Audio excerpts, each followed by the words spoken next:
Dataran wilayah hitam, wilayah sudut hitam, wilayah khusus yang telah diaglomerasi dan dibangun di luar Akademi Jianan karena kekacauan. Ada banyak orang yang meragukan mengapa di luar Akademi Jianan, sebuah akademi kuno dan telah lama berdiri, akan memiliki wilayah yang kacau balau yang sama sekali berbeda dari atmosfer di dalam akademi. Terlepas dari alasannya, itu adalah kebenaran bahwa itu ada.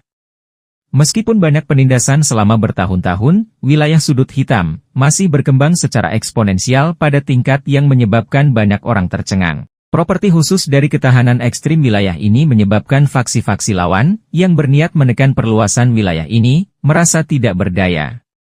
Batas wilayah sudut hitam sangat panjang. Apalagi, setelah beberapa tahun ekspansi, itu hampir menjadi negara kecil dengan perbatasan yang jelas. Satu-satunya perbedaan antara itu dan kerajaan lain adalah bahwa kerajaan lain memiliki pemimpin yang berdiri tontore wilayah ini adalah tepat di atas, sementara wilayah ini adalah tempat setiap orang berjuang untuk diri mereka sendiri. Berbagai faksi berulang kali bertempur dan membunuh untuk keuntungan mereka sendiri. Itu sangat kacau di wilayah sudut hitam, sehingga itu seperti sepiring pasir lepas. Namun, juga karena inilah, wilayah sudut hitam bisa menjadi semakin kuat dan lebih besar di tempat seperti di tengah benua. Kalau tidak, kemungkinan tidak ada faksi yang akan duduk dan menonton area khusus ini, dengan kekuatan destruktif yang mengejutkan, dengan cepat menjadi lebih kuat dan segera menimbulkan ancaman terhadap mereka. Meskipun, wilayah sudut hitam, terkenal di seluruh benua karena kekacauannya, berbagai jenis metode Qi kelas tinggi, teknik Dou, pil obat, dan barang unik lainnya yang mengalir melalui sini juga menarik banyak orang kuat dari seluruh benua. Bagaimanapun, terlepas dari apa yang terjadi, beberapa hal ini perlu sampai pada titik yang bahkan membuat mereka iri. Mampu memperoleh metode Qi kelas yang lebih tinggi daripada yang telah mereka latih akan berarti bahwa mereka dapat mengambil langkah maju dalam perjalanan untuk menjadi orang yang kuat. Godaan ini tidak diragu rakibat. Semacam ini tidak diragukan lagi berakibat fatal bagi banyak orang kuat. Oleh karena itu, wilayah sudut hitam, seperti lubang tanpa dasar yang sangat gelap. Harta unik yang tak terhitung jumlahnya mengalir ke tempat itu dari berbagai saluran. Setelah itu, mereka akan dilelang dan dijual dengan harga tinggi, menyebabkan banyak orang memperjuangkan mereka. Karena organisasi misterius yang tiba-tiba muncul, hati Xiaoyan yang awalnya agak santai sekali lagi menegang. Meskipun jejak yang jelas tentang dirinya belum ditemukan oleh organisasi misterius itu, Xiaoyan merasakan rasa dingin yang menusuk punggungnya selama dia memikirkan bagaimana orang kuat seperti Yao Lao telah dibatasi oleh mereka sampai dia tidak berani muncul secara acak. Didorong oleh rasa dingin yang samar-samar yang menyelimuti hati dan jiwanya ini, Xiaoyan akhirnya mengerti bahwa jenis kehidupan biasa yang santai yang dia jalani terlalu mewah. Saat ini, terlalu banyak barang yang dia bawa di punggungnya. Hilangnya ayahnya dan organisasi misterius yang mengejar Yao Lao. Semua misteri ini parti kabut kegelapan Feng. Semua misteri ini seperti kabut kegelapan yang memburunya, menyebabkan Xiaoyan takut bahkan sedikit memikirkan untuk beristirahat. Jika dia ingin memecahkan misteri itu, dia akan membutuhkan kekuatan yang sangat besar. Xiaoyan juga jelas bahwa sumber kekuatannya bukanlah pelatihan biasa, melainkan api surgawi, misterius yang ada di antara langit dan bumi. Meskipun tindakan semacam ini berbahaya dan gila, bagi Xiaoyan yang memiliki Flame Mantra, tidak diragukan lagi itu adalah jalan pintas tercepat baginya untuk menjadi orang yang kuat. Untuk meningkatkan kekuatannya dengan cepat dan membiarkan dirinya memiliki kekuatan yang dibutuhkan untuk bersaing dengan organisasi misterius ketika mereka datang untuk mencarinya, dia perlu mendapatkan api hati yang jatuh di dalam Akademi Jianan dengan kecepatan tertinggi. Saya sekali lagi terdesak waktu. Sosok manusia terbang melewati langit yang agak mengantuk dengan cara seperti kilat. Xiaoyan menunduk dan melirik pepohonan, yang dengan cepat terbang melewatinya saat dia bergumam sambil tersenyum pahit. Sejak Yao Lao memberitahunya tentang tujuan dan kecenderungan organisasi misterius itu, Xiaoyan telah meninggalkan pemikirannya untuk melakukan tur menuju Akademi Jianan. Sebaliknya, dia langsung mengaktifkan sayap awan ungu, dan melakukan perjalanan dengan kesulitan besar, siang dan malam, saat dia bergerak di sepanjang rute di peta, dan terbang menuju wilayah sudut hitam. Jarak antara Kekaisaran Mama dan wilayah sudut hitam sangat luas. Xiao Yan harus melewati cukup banyak negara kecil di sepanjang jalan bahkan sebelum dia bisa mencapai perbatasan wilayah sudut hitam. Jika dia harus menempuh jarak sejauh ini dengan berjalan kaki atau dengan naik kereta, dia takut dia benar-benar tidak dapat mencapai tujuannya tanpa setidaknya 3-5 bulan, atau bahkan setengah tahun. Apalagi, ini adalah prasyarat bahwa perjalanannya tidak terhalang. Lagi pula, tidak mungkin wilayah di negara-negara kecil ini menjadi damai seperti di dalam Kekaisaran Jiama. Karena medan, kekuatan negara atau karena banyak alasan lainnya, pertempuran biasanya terjadi di tempat-tempat ini setiap hari. Berbagai tentara bayaran terlibat dalam pertempuran besar yang kacau untuk mendapatkan keuntungan. Apalagi, ketika tiba saatnya mereka benar-benar tidak punya uang untuk dibelanjakan, perusahaan tentara bayaran ini akan berubah menjadi pasukan bandit yang terkenal kejam. Selama kekuatan pertahanan dari setiap pedagang yang mereka temui tidak terlalu kuat, kemungkinan kekayaan mereka, bersama dengan para wanita mereka, semuanya akan direnggut dan berakhir dalam keadaan yang menyedihkan. Dengan menggunakan sayap awan ungu sebagai pengganti berjalan, Xiao Yan mungkin telah menghabiskan banyak douki. Jika bukan karena dukungan pil pemulihan energi yang telah dia perbaiki sebelumnya. Selain itu, metode Ki, Flame Mantra, miliknya telah berevolusi ke kelas Xuan tingkat menengah. Dengan kerjasama keduanya, Xiao Yan nyaris tidak berhasil mendukung penerbangan jarak jauhnya. Namun, setiap 2 hari, dia harus mendarat di tanah, dan memulai sesi latihan mendalam yang berlangsung setidaknya sehari untuk memulihkan otot dan semangatnya yang hampir mati rasa setelah terbang dalam waktu yang lama. Dengan dia bergegas melalui perjalanan. Dengan semua kekuatannya dengan cara ini, wilayah sudut hitam, yang akan membutuhkan setidaknya setengah tahun atau lebih untuk dicapai jika dia melakukan perjalanan dengan kecepatan yang santai, secara paksa berkurang oleh Xiao Yan lebih dari 10 kali. Setelah terbang selama hampir 10 hari menggunakan sayap awan ungu, pegunungan monoton di bawah Xiao Yan tiba-tiba menjadi lebih dekat. Dia sedikit terkejut, dan segera mengangkat kepalanya untuk menyapu pandangannya ke area yang jauh, hanya untuk melihat dataran gelap berwarna hitam di tepi pandangannya. Itu seperti garis hitam yang benar-benar mengisolasi dunia di dalam dari dunia luar.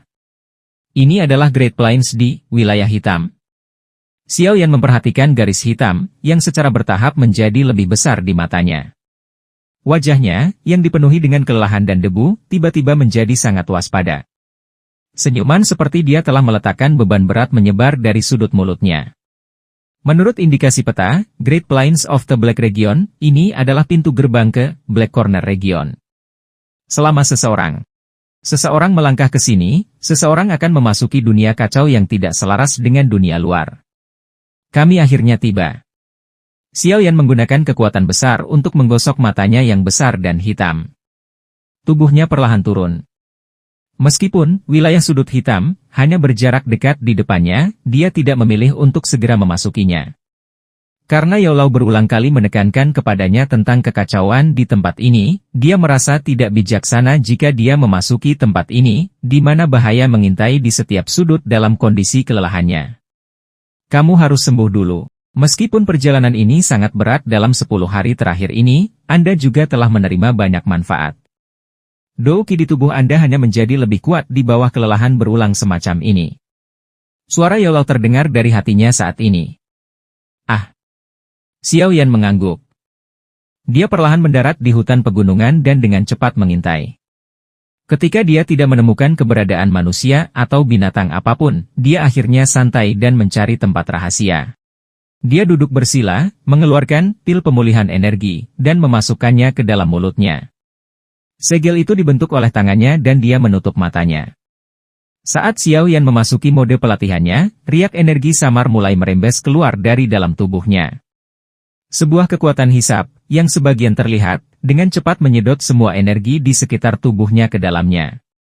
Setelah itu disempurnakan dan dituangkan ke dalam kristal Dou yang agak redup di dalam pusaran. Penampilannya disebabkan oleh Douki yang terlalu berlebihan. Pelatihan yang tenang berlangsung hampir setengah sore. Saat itulah riak energi samar di sekitar tubuh Xiao Yan secara bertahap melemah sampai benar-benar menghilang.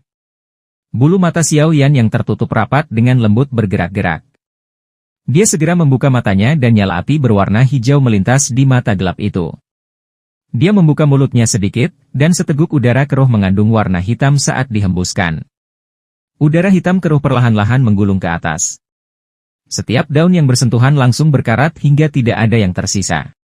Kelelahan yang menutupi wajah Xiao Yan telah benar-benar menghilang saat dia menghembuskan udara hitam yang agak aneh itu, menggantinya adalah cahaya yang samar, hangat, seperti batu giok. Xiao Yan mengangkat kepalanya dan merajut alisnya saat dia melihat sedikit udara hitam yang naik.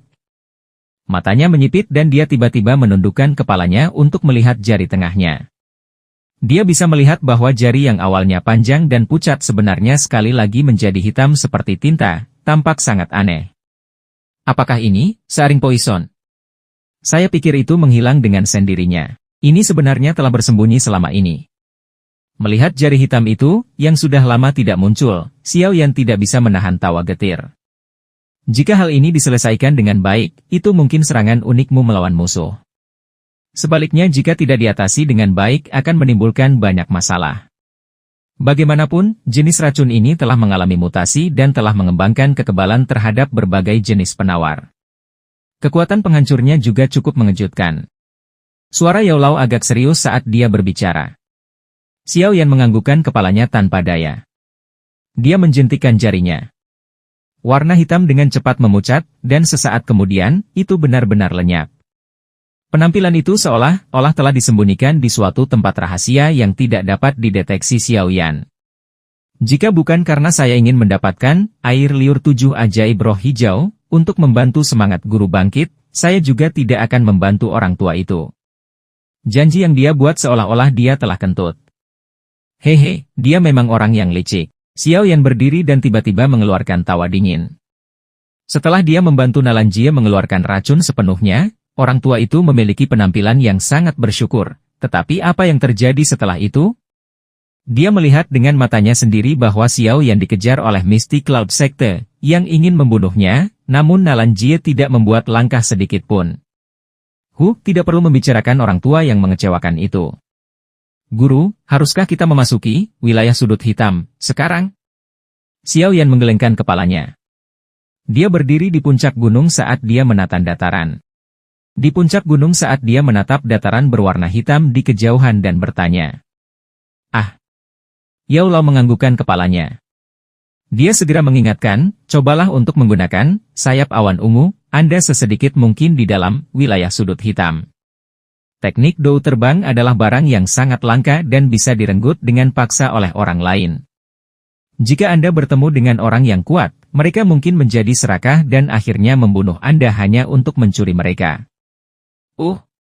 Xiao Yan terkejut. Beberapa saat kemudian, dia tersenyum pahit dan berkata, sepertinya tempat sialan ini benar-benar kacau tanpa batas. Setidaknya, orang-orang kuat di dalam kekaisaran Majia masih memiliki harga diri. Sangat jarang seseorang menyerang dan merampok orang lain.